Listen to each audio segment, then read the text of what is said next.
बिस्मिल्लाहिर्रहमानिर्रहीम। अब हम बात कर रहे हैं जिस टॉपिक की, मैंने लिख दिया है सेंटर ऑफ मास, या इसको हम कहते हैं सेंटर ऑफ ग्रेविटी। डेफिनेशन में वो एडिटिंग के अंदर लिख दूंगा यहाँ पर, ठीक है ना, आपको भी नजर आ जाएगी। अभी मैं आपसे डिस्कस कर लेता हूँ कि सेंटर ऑफ मास किसे कहते हैं और सेंटर ऑफ ग्रेविटी किसे कहते हैं, राइट। मिसाल के तौर पे अगर मैं किसी ऑब्जेक्ट को प्रैक्टिकली बात करते हैं, ठीक है, जिस तरह ये डस्टर है ना मेरे पास, इस डस्टर को मैं अपनी उंगली के किसी पॉइंट के ऊपर क्या करना चाह रहा हूँ, बैलेंस करना चाह रहा हूँ। बात समझ रहे हो? तो आपने देखा होगा बाज़ औक़ात लोग, ये तो थोड़ा सा इर्रेगुलर शेप है थोड़ा सा ना, तो किसी पॉइंट के ऊपर मैं क्या कर लूंगा, उसको बैलेंस कर लूंगा, तो उस पॉइंट पर ही क्या हो जाएगा, मेरी उंगली पे खड़ा हो जाएगा इस तरीके से। तो जिस पॉइंट पे खड़ा हो जाएगा, तो मैंने उस पॉइंट को बैलेंस किया अपनी उंगली के ऊपर, पूरी बॉडी को नहीं किया। लेकिन आप बोलेंगे नहीं पूरी बॉडी बैलेंस हो गई है, तो एक्चुअली किसी बॉडी के अंदर वो पॉइंट जिस पे ऐसा लगता है उस पूरी बॉडी का सारा मास उसी जगह पर आ गया है, यानी सारा मास जिसे कहते हैं ना एक जगह पे आने को कहते हैं कॉन्सेंट्रेट हो रहा है एक पॉइंट पे, तो उस पॉइंट को हम क्या बोलते हैं, सेंटर ऑफ मास, यानी मास का centre. Getting my point? So मैं ये कहना चाह रहा हूं कि फर्ज करो अगर ये एक रॉड है मेरे पास इस तरीके से ऐसे करके, या कोई ऑब्जेक्ट है मेरे पास, और इस ऑब्जेक्ट को मैंने अगर इस जगह पर इसको रखा हुआ है और ये बैलेंस है इस जगह पे, तो ये जो पॉइंट है, ये मैं एरो से बना रहा हूं, ये जो पॉइंट है, ये पॉइंट मेरे पास क्या कहलाएगा, this is called centre of mass कहलाएगा, COM जिसको हम कह देते हैं, ये सेंटर ऑफ मास कहलाएगा। कोई इशू यहां तक? ठीक है।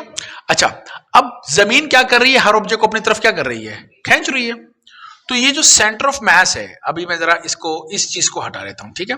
ये जो सेंटर ऑफ मास है, जमीन इस पॉइंट को अपनी तरफ क्या कर रही है, अट्रैक्ट कर रही है, जमीन खींच रही है इसको अपनी तरफ। तो इसी पॉइंट को हम कहते हैं सेंटर ऑफ ग्रेविटी। क्या बोलते हैं? सेंटर ऑफ ग्रेविटी कहते हैं। तो हम ये बोलें कि वो पॉइंट किसी बॉडी में जहां पे पूरी बॉडी का मास क्या कर रहा है, कॉन्सेंट्रेट कर रहा है, नंबर एक बात। और जब सेंटर ऑफ ग्रेविटी बोलते हैं तो क्या बोलते हैं, किसी बॉडी में वो पॉइंट जिसपे उस पूरी बॉडी का क्या कॉन्सेंट्रेट कर रहा है, वेट, वजन। क्योंकि ग्रेविटी का ताल्लुक किसके साथ है, वजन के साथ है। जमीन हमें खींच रही है तभी तो हमारा वजन बन रहा है। जमीन अगर हमें ना खींचे, जैसे हम स्पेस में, तो हम हवा में क्या कर रहे होते हैं, फ्लोट कर रहे होते हैं, तो हमारा वजन नहीं होता ना। तो वजन का ताल्लुक किसके साथ है, जमीन की ग्रेविटी के साथ है। ओके, तो जहां भी ग्रेविटी का लफ्ज आएगा वहां पर हम लोग किसको ले आते हैं, वेट को ले आते हैं, वजन को ले आते हैं। सो मैं ये कहना चाह रहा हूं, वो पॉइंट जिस पे पूरी बॉडी का वजन लग रहा है, जिस पॉइंट पे, उसे बोलेंगे सेंटर ऑफ ग्रेविटी।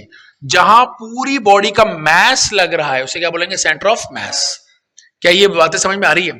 अच्छा, अब ये जो मेरे पास बुक है ना, इसमें मेरा ख्याल है थोड़ा सा पुरानी डेफिनेशन लिखी है, नया वर्जन भी है बुक का, उसमें इस डेफिनेशन को थोड़ा सा ना रिवर्स ऑर्डर में लिखा हुआ है। बिल्कुल सीधी सी बात है। देखो, एक पॉइंट जिस पॉइंट पर सारी चीजें उसी जगह पर आकर क्या हो रही हो, जमा हो रही हो, कॉन्सेंट्रेट हो रही हो, ये बात समझ रहे हो? तो दूसरी जबान में हम ये भी तो कह सकते हैं कि यही वो पॉइंट है जहां से सारी चीजें क्या हो रही हैं, फैल रही हैं, वहां से स्प्रेड कर रही हैं, डिस्ट्रीब्यूट हो रही हैं। तो इन लोगों ने दूसरी बुक में डेफिनेशन ऐसे कर दी है, किसी बॉडी में वो पॉइंट जिस पॉइंट से उस जो मास है वो हर तरफ इक्वली क्या हो रहा है, डिस्ट्रीब्यूट हो रहा है, हर तरफ फैल रहा है, तो उसको उन्होंने बोला है कि उसको क्या बोला, सेंटर ऑफ मास। तो आप इस तरह की डेफिनेशन कर ले कि किसी बॉडी में वो पॉइंट जिस पॉइंट से जो मास है वो हर तरफ क्या होता जा रहा है, फैल रहा है, उसको हम सेंटर ऑफ मास कहते हैं। या किसी बॉडी में वो पॉइंट जहां पे सारा मास क्या हो रहा है, आके जमा हो रहा है, कॉन्सेंट्रेट हो रहा है, उसको हम कहते हैं सेंटर ऑफ मास। यहां तो कोई इशू हो तो बताओ? आसान है। अब सेंटर ऑफ मास और सेंटर ऑफ ग्रेविटी आप देखेंगे तो मैंने एक ही जगह बना दिए हैं। सवाल, क्या सेंटर ऑफ मास और सेंटर ऑफ ग्रेविटी एक ही जगह पे होते हैं? आपके लेवल पे, जिस लेवल पे आप लोग फिजिक्स पढ़ रहे हैं, 9th क्लास की बात कर लूं या मैट्रिक क्लास की भी बात कर लें, यस ये एक ही पॉइंट होते हैं। अब थोड़ा नॉलेज की बात करते हैं, क्या ये अलग अलग भी हो सकते हैं? यस ये अलग अलग भी होते हैं, लेकिन वो बात जब आप इंटरमीडिएट में जाएंगे तब पढ़िएगा। ओके, मेरे लिए सेंटर ऑफ मास और सेंटर ऑफ ग्रेविटी एक ही चीज के दो नाम हो गए, बस ये समझ लो, मैं मुतमईन हो जाऊं। एक पॉइंट जिसपे पूरी बॉडी की, सारी बॉडी का मास जहां पर कॉन्सेंट्रेट कर रहा है, सेंटर ऑफ मास। मास की जगह पे लफ्ज लगा दिया जहां पूरी बॉडी का वेट कॉन्सेंट्रेट कर रहा है, सेंटर ऑफ ग्रेविटी। क्लियर? और फिलहाल मेरे लिए एक ही पॉइंट है, क्योंकि हम जिस किस्म की फील्ड पढ़ रहे हैं ग्रेविटेशनल फील्ड, वो यूनिफॉर्म ग्रेविटेशनल फील्ड है। सो बहरहाल इस चक्कर में नहीं पढ़ेंगे, हमारे लिए सेम पॉइंट है। अब दो किस्म की शेप आपको नजर आती है, एक होती है रेगुलर शेप, एक होती है इररेगुलर शेप बॉडीज। ठीक है, एक क्या होती है रेगुलर शेप। रेगुलर शेप किसे बोलते हैं? Regular shapes. रेगुलर शेप्स हम कहते हैं ज्योमेट्रिकल शेप्स। कौन सी? Geometrical shapes. जो ज्योमेट्रिकल शेप्स होती है, मिसाल के तौर पे एक रेक्टेंगल हो गया, है ना, ये ज्योमेट्री की शेप है। मिसाल के तौर पे एक स्क्वायर हो गया, मिसाल के तौर पे एक सर्कल हो गया, मिसाल के तौर पे एक ट्रायंगल हो गया, मिसाल के तौर पे कोई क्या हो गया, सिलेंडर हो गया। तो ये कौन सी शेप्स हैं? ज्योमेट्रिकल शेप्स हैं, राइट। थोड़ा सा और अच्छा करके बना लेता हूं इसको, यहां से लाके, ये बात समझ में आ रही है? तो ये कौन सी शेप्स कहलाती हैं? ज्योमेट्रिकल शेप्स कहलाती हैं। ज्योमेट्रिकल शेप्स के सेंटर ऑफ मास या सेंटर ऑफ ग्रेविटी वहीं पर होते हैं जहां पे ज्योमेट्री का सेंटर होता है। ज्योमेट्री का सेंटर का मतलब है कि एक लाइन में यहां से इधर क्रॉस करूं और एक लाइन यहां से मैं इधर क्रॉस करूं, जहां पे ये दोनों मिल रही हैं वही सेंटर ऑफ मास या सेंटर ऑफ ग्रेविटी होगा। इसी तरीके से मैं एक स्क्वायर के अंदर भी कर सकता हूं, तो यही सेंटर ऑफ मास और सेंटर ऑफ ग्रेविटी होगा।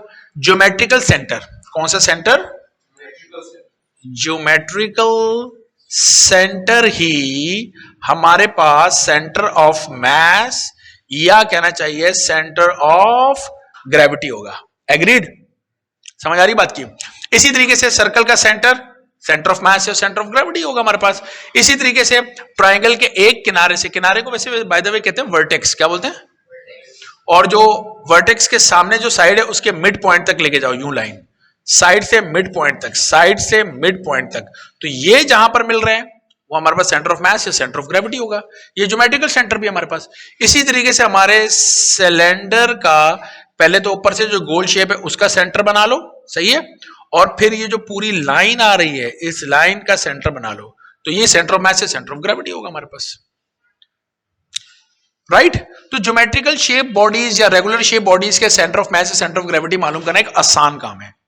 लेकिन फिर बात है कि इररेगुलर शेप का क्या होगा? किसका? Irregular shape. इररेगुलर शेप की एक बहुत लंबी चौड़ी उससे कहानी सुनाई हुई है किताब के अंदर। मैं उस कहानी को प्रैक्टिकली आपको समझा देता हूं ताकि आपकी समझ में आ जाए कि वो कहना क्या चाह रहा है। अब वो ये कहना चाह रहा है, फर्ज करो कि अगर ये बुक है मेरे पास, ये इररेगुलर शेप बॉडी हो और मैंने इसका क्या मालूम करना, सेंटर ऑफ मास या सेंटर ऑफ ग्रेविटी मालूम कर रहा हूं। पेंसिल है आपके पास? मुझे दे दो जरा पेंसिल, मैं आपको बताऊंगा जी मुझे करना क्या है। तो पेंसिल बनाऊंगा तो थोड़ा सा गंदा हो जाएगा, लेकिन मैं पेंसिल से चाह रहा हूं कि इसको समझा दूं।